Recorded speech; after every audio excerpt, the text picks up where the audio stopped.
Hi everyone, I welcome to all of you on mathematics inquiry. आज हम सीखेंगे ल्यूवेल्स theorem. जो ल्यूवेल्स थ्योरम है और एक और थ्योरम जो होती है मोरेरास थ्योरम, ये दोनों ही काफ़ी ज़्यादा इंपॉर्टेंट होती है बीएससी थर्ड ईयर वाले स्टूडेंट्स के लिए, क्योंकि कॉम्प्लेक्स एनालिसिस जो पेपर होता है उसमें थ्योरम्स जो होती हैं उनकी काफ़ी ज़्यादा एग्जाम्स में आने के चांसेस होते हैं।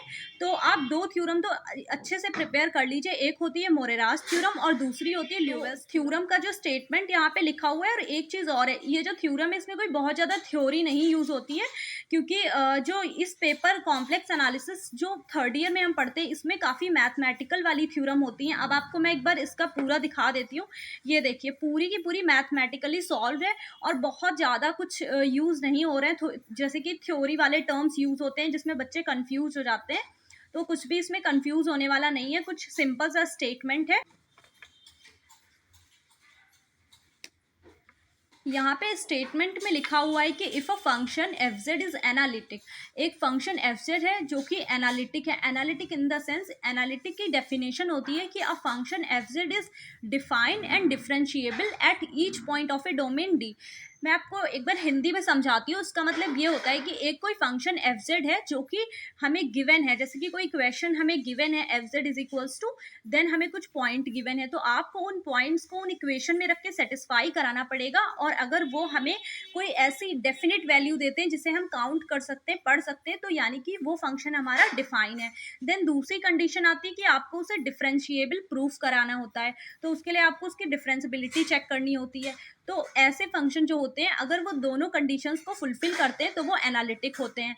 देन हम आगे बढ़ते हैं। यहाँ पे लिखा हुआ है for all finite values of Z. Finite values of Z क्या होती हैं? कुछ ऐसी वैल्यूज जो कि काउंटेबल हो और लेस देन इन्फिनिटी हो, उन्हें हम बोलते हैं for all finite values of Z. Z यहाँ पे कॉम्प्लेक्स नंबर है एंड इज बाउंडेड, और बाउंडेड होना चाहिए, यानी कि कोई एक क्लोज्ड फिगर होना चाहिए, कोई भी क्लोज सर्किल होना चाहिए और साथ ही साथ बाउंडेड होना चाहिए। इज अ कांस्टेंट, ये हमें कांस्टेंट प्रूफ कराना होता है, वो हमारा कांस्टेंट होना चाहिए। तो एट द एंड हमें लास्ट में प्रूफ कराना है। दो फंक्शन हम लेकर के चलते हैं, एक z1 होता है, एक z2 होता है, यानी कि दो कॉम्प्लेक्स नंबर लेके चलेंगे। आपको दोनों को इक्वल दिखा देते हैं। जब दो चीज़ें इक्वल हैं तो यानी कि वो कांस्टेंट है, तो इसको आपको कांस्टेंट दिखाना है, वही हम इसमें प्रूफ करेंगे। तो यहाँ पे मैंने दो पॉइंट लिख रखे हैं कि लेट z1 एंड z2, यानी z1 हमारा पहला कॉम्प्लेक्स नंबर है, z2 दूसरा, be two points of z plane. z plane पर दो पॉइंट्स है। Take a contour. कॉन्टूर एक कॉम्प्लेक्स एनालिसिस में जब हम कोई भी कर्व बनाते हैं तो उसे कॉन्टूर बोलते हैं, और एक टेढ़ी मेढ़ी सी जो फिगर होते हैं कभी कभी वो भी कॉन्टूर में ही काउंट होते हैं। ठीक है, तो contour C to be large circle, काफ़ी बड़ा सा सर्किल लेते हैं with its centre at origin, जिसका सेंटर ओरिजिन पर होता है, और radius enclosing the point z1 and z2। Enclosing in the sense z1 और z2 को मतलब घेरता हुआ, ठीक है, तो उसे इनक्लोज करता हुआ उसे हम बोलते हैं। देन यहाँ पे हम यूज करते हैं formula bye Cauchy's integral formula. इसको मैंने यहाँ पे फॉर्मूला दिया नहीं है। फॉर्मूला होता है यहाँ पे z1 की जगह f z is equals to 1/2 pi i. इसे कॉन्टूर इंटीग्रेशन या क्लोज्ड इंटीग्रेशन जो भी पढ़ना है, f Z, Z minus z1 और डी जेड। तो z1 नहीं होता है, z माइनस ए होता है, और यहाँ पे हम z1 के लिए लेंगे तो यहाँ पे z1 ले लेते हैं, और z माइनस z1, और z2 के लिए तो यहाँ पे z माइनस z2। पहले वाले में से दूसरे वाले को सब्ट्रैक्ट करना होता है, ये आपने कर लिया। सिंपली इस वाले में से इसको घटा दिया हमने। अब आप यहाँ पे क्या कॉमन दिख रहा है? 1/2 पाई आई और एफ जेड डी जेड, यही दोनों में कॉमन है, तो हम क्या करते हैं, इसको यहाँ से कॉमन निकाल लेते हैं। देन इसको क्रॉस मल्टीप्लीकेशन या एलसीएम जैसे भी इसको सॉल्व करना है कर लीजिए। इसमें से z1 वो सॉरी z और z कैंसिल हो जाएंगे जब हम यहाँ पे इसको क्रॉस मल्टीप्लाई करेंगे, और z1 माइनस z2 बचेगा, एंड देन नीचे आपके दोनों प्रोडक्ट आ जाएगा, एफ जेड डी जेड हो जाएगा। फिर हम क्या करते हैं, पूरे में मॉड ले लेते हैं, यहाँ पे मॉड लगा लेते हैं, यहाँ पे पूरा मॉड ले लेते हैं। फिर मॉड की प्रॉपर्टी होती है, मॉड का हम डिस्ट्रीब्यूशन कर देते हैं।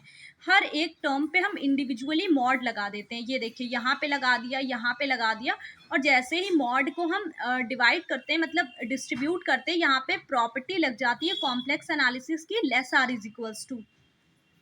तो यहाँ पे इस फंक्शन में less r is equals to की प्रॉपर्टी लग जाती है। अब आपको इसको यहाँ पे दिखाना है। हमने लिया था एफ जेड हमारा बाउंडेड होना चाहिए, तो उसी कंडीशन को यूज करते हैं।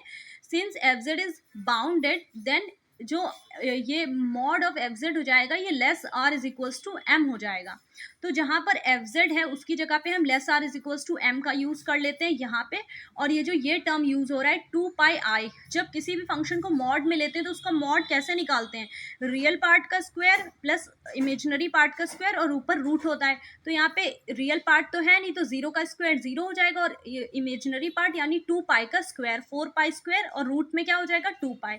तो यहाँ पे हो जाएगा 2π और यहाँ पे हो जाएगा m, और पूरा का पूरा ऐसे ही नोट कर लेंगे और dz के ऊपर तो मॉड लगा रहेगा। अब क्या करते हैं यहाँ पर हम ये जो एक ये भी हमने स्टार्टिंग में लिया था कि z is a closed contour, यहाँ पे जब हमने क्लोज्ड कॉन्टूर लिया था टू बी लार्ज रेडियस, काफ़ी बड़ी रेडियस का एक हमने कॉन्टूर लिया था।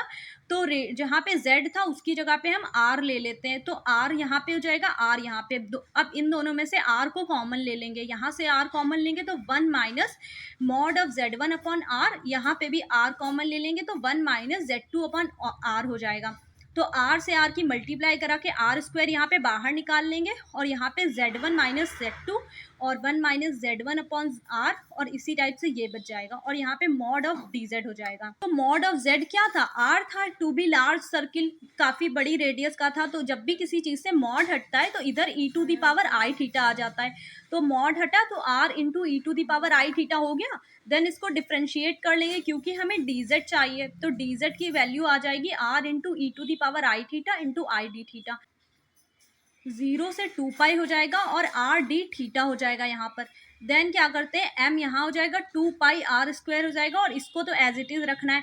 जब इसको ये r कॉमन कांस्टेंट है बाहर आ जाएगा और 0 से 2π को d थीटा के रिस्पेक्ट से करेंगे तो थीटा आएगा, फिर लिमिट लगा देंगे तो 2π तो आएगा, 2π माइनस 0 तो 2π बच जाएगा, r से r ये वाला हो जाएगा कैंसिल, जो भी बचेगा उसको लिख लेंगे, अपॉन में एक r बचेगा। आप इस टर्म को दोबारा लिखना चाहिएगा तो लिख लीजिएगा, वैसे यहीं पे इतना ही हो जाएगा।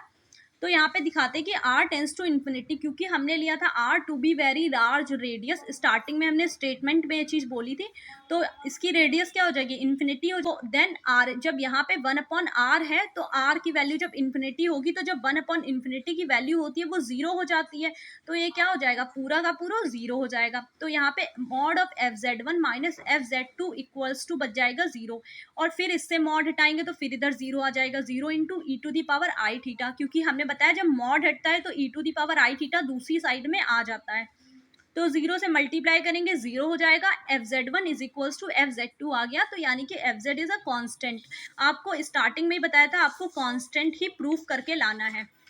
यहाँ पे जब स्टेटमेंट लिखा था तो लिखा था कि if is a constant, if a function, एक फंक्शन अगर एनालिटिक है for all finite values of z and is bounded, और साथ ही साथ वो बाउंडेड भी है, तो वो कांस्टेंट ही होना चाहिए, ऐसा ये थ्योरम कहती है, ल्यूवेल्स थ्योरम। और फिगर अगर बनाना चाहिएगा तो बना लीजिएगा, क्योंकि मेरे पास जो टेक्स्ट बुक थी उसमें कोई स्पेसिफिक फिगर नहीं दिया हुआ था, तो इस वजह से मैंने नहीं बनाया, क्योंकि कोई रॉन्ग फिगर बना दें आप और उससे आपके पूरे थ्योरम के मार्क्स कट जाएं, तो इससे बेस्ट है कि अगर आपके पास डायग्राम नहीं है तो आप मत बनाइए। एंड इसकी जो पिक्चर है वो मैं आपको टेलीग्राम चैनल पे दे दूंगी। Thank you so much.